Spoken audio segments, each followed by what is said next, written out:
घर वापसी। पत्नी के अंतिम संस्कार व तेरहवीं के बाद रिटायर्ड पोस्टमैन मनोहर गांव छोड़कर मुंबई में अपने पुत्र सुनील के बड़े से मकान में आए हुए हैं। सुनील बहुत मनोहर के बाद यहां ला पाया है। यद्यपि वह पहले भी कई बार प्रयास कर चुका था, किंतु माँ ही बाबूजी को यह कहकर रोक देती थी कि कहाँ वहाँ बेटे बहू की ज़िंदगी में दखल देने चलेंगे, यही ठीक है। सारी ज़िंदगी यहीं गुजरी है और जो थोड़ी सी बची है उसे भी यहीं रहकर काट लेंगे, ठीक है ना। बस बाबूजी की इच्छा मर जाती, पर इस बार कोई साक्षात औरत नहीं था और पत्नी की स्मृतियों में बेटे के स्नेह से अधिक ताकत नहीं थी। इसलिए मनोहर बम्बई आ ही गए हैं। सुनील एक बड़ी कंस्ट्रक्शन कंपनी में इंजीनियर है। उसने आलीशान घर व गाड़ी ले रखी है।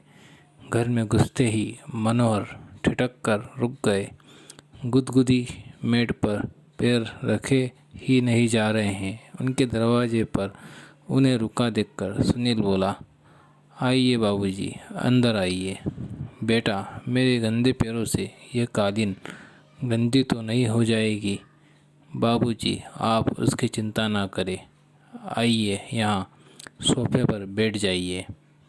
सहमे हुए कदमों में चलते हुए मनोहर जैसे ही सोफे पर बैठे तो उनकी चीख निकल गई। अरे रे, मर गया रे। उनके बैठते ही नर्म और गुदगुदा सोफा की गद्दी अंदर तक धंस गई थी।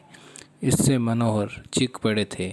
चाय पीने के बाद सुनील ने मनोहर से कहा, बाबूजी, आइए, आपको घर दिखा दूँ अपना। ज़रूर बेटा, चलो। बाबूजी, यह लॉबी जहाँ हम लोग चाय पी रहे थे। यहाँ पर कोई भी अतिथि आता है तो चाय नाश्ता और गपशप होती है। यह डाइनिंग हॉल है, यहाँ पर हम लोग खाना खाते हैं। बाबूजी, यह रसोई है और इसी से जुड़ा हुआ यह भंडार घर है। यहाँ रसोई से संबंधित सामग्री रखी जाती है। यह बच्चों का कमरा है। तो बच्चे क्या अपने माँ बाप के साथ नहीं रहते?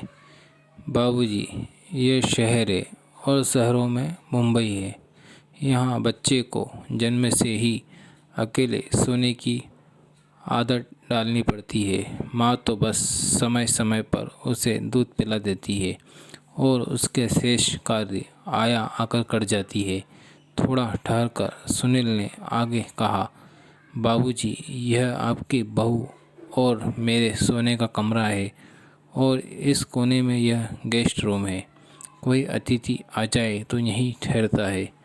ये छोटा सा कमरा पालतू जानवरों के लिए है। कभी कोई कुत्ता आदि पाला गया तो उसके लिए व्यवस्था कर रखी है।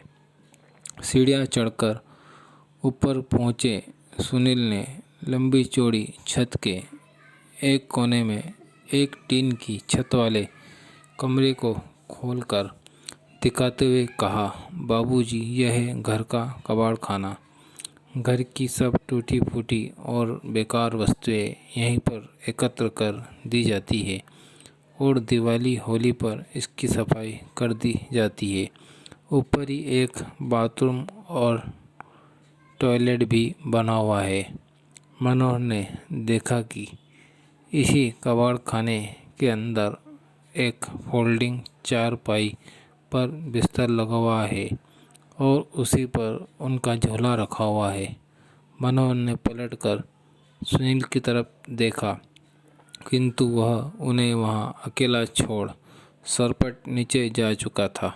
मनोहर उस चारपाई पर बैठकर सोचने लगे कि कैसा यह घर है जहां पाले जाने वाले जानवरों के लिए अलग कमरे का विधान कर लिया जाता है, किंतु बूढ़े माँ बाप के लिए नहीं। इनके लिए तो कबाड़ का कमरा ही उचित आवास मान लिया गया है। नहीं, अभी मैं कबाड़ नहीं हुआ हूँ। सुनील की माँ की सोच बिल्कुल सही थी। मुझे यहाँ नहीं आना चाहिए था। अगली सुबह जब सुनील मनोहर के लिए चाय लेकर ऊपर गया तो कक्ष खाली पाया। बाबूजी का झोला भी नहीं था वहाँ। उसने टॉयलेट व बाथरूम भी देख लिए, किंतु बाबूजी वहाँ भी नहीं थे। वह झट से उतरकर नीचे आया तो पाया कि मेन गेट खुला हुआ है। उधर मनोहर टिकट लेकर गांव वापसी के लिए सवेरे वाली गाड़ी में बैठ चुके थे। उन्होंने कुर्ते की जेब में हाथ डालकर देखा कि उनके अपने घर की चाबी मौजूद थी। उन्होंने उसे कसकर मुट्ठी में पकड़ लिया। चलती हुई गाड़ी में उनके चेहरे को छू रही हवा उनके इस निर्णय को और मजबूत बना रही थी और घर पहुंचकर चैन की सांस ली।